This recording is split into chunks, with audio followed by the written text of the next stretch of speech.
First person voted out of Survivor Ghost Island. Gonzalez. That's 5. That's enough. Need to bring me your torch.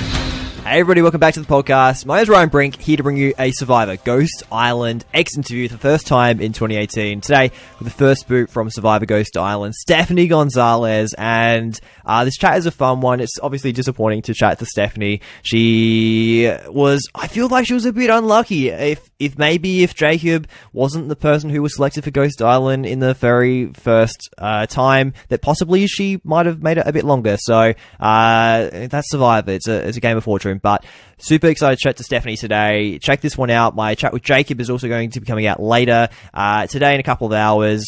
So stay tuned for that one as well. Also, go back, check out my recap with Adam that I did yesterday. And I've got a recap coming with a feedback show coming with Tessa from Australian Survivor this weekend. All right, pressing play on this podcast. Enjoy.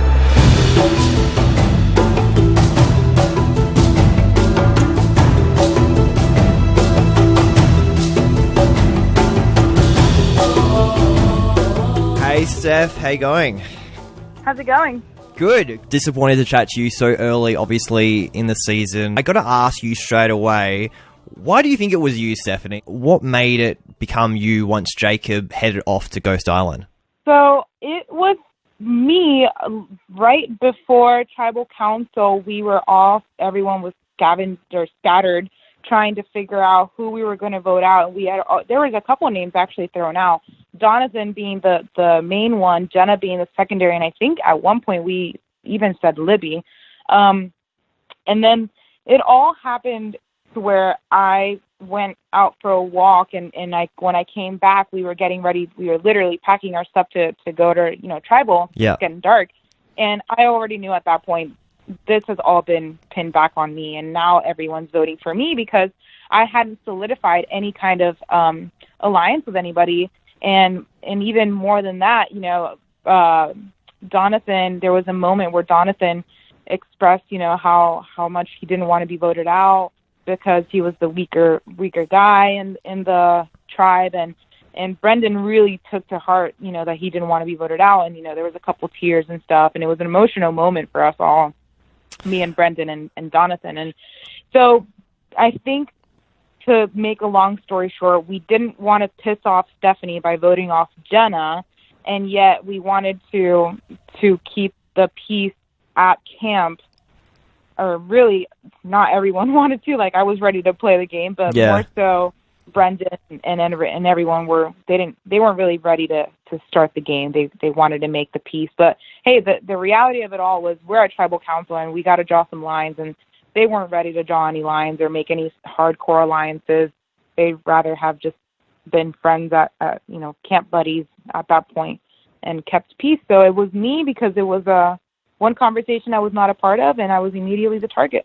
Yeah, I did find it really fascinating to watch the episode because for the first 40, 45 minutes, it obviously looks like it's going to be Jacob for the most part. And then all of a sudden, it was kind of flipped on you through like what seemed like a very just casual conversation with Donovan on the beach saying, well, maybe we should get out Stephanie because she was aggressive in the challenge and saying this is where the puzzle pieces should go. Did you feel like you were being demonstrative at all in that situation, or were you just trying to lend advice about how the puzzle should be done?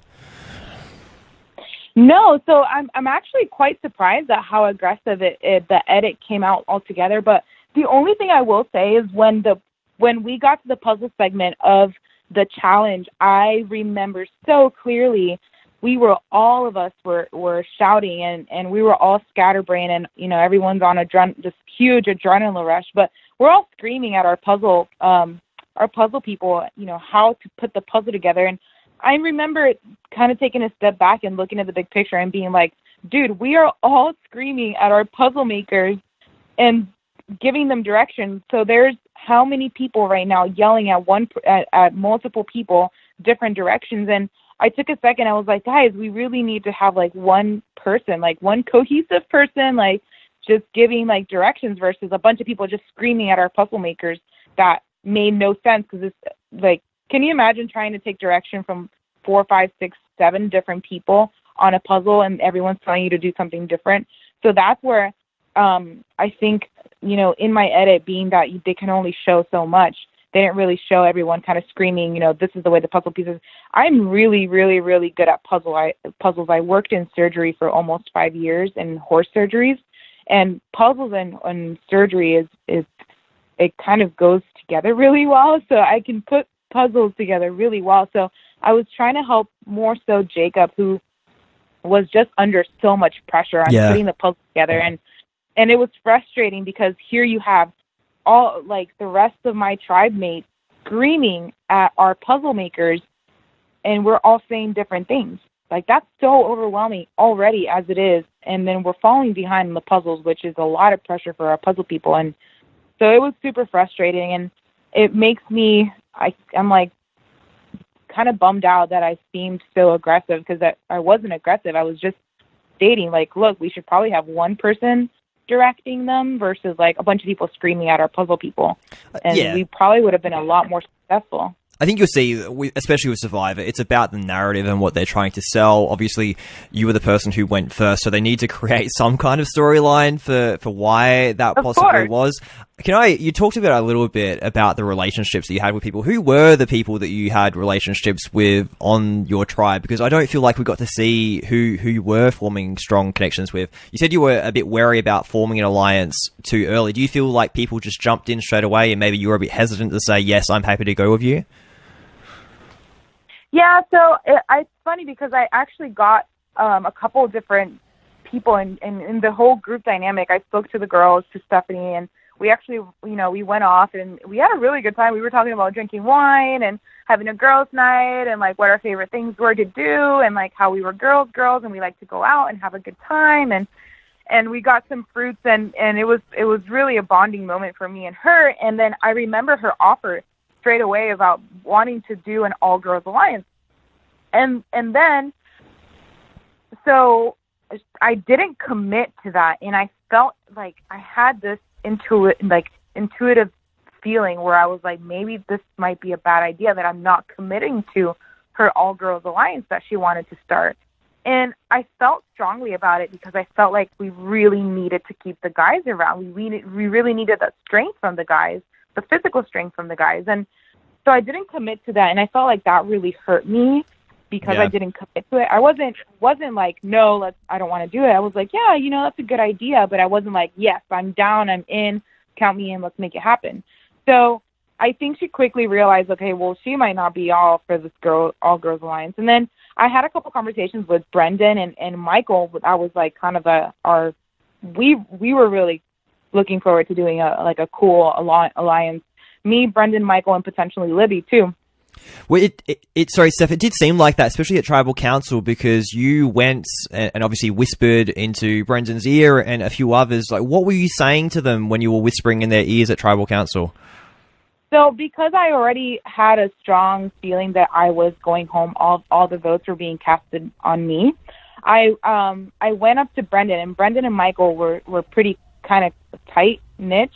So I went up to Brendan and I asked Brendan who he was voting for, and then I asked Michael who he was voting for. Brendan told me Jonathan, and Michael told me Jenna.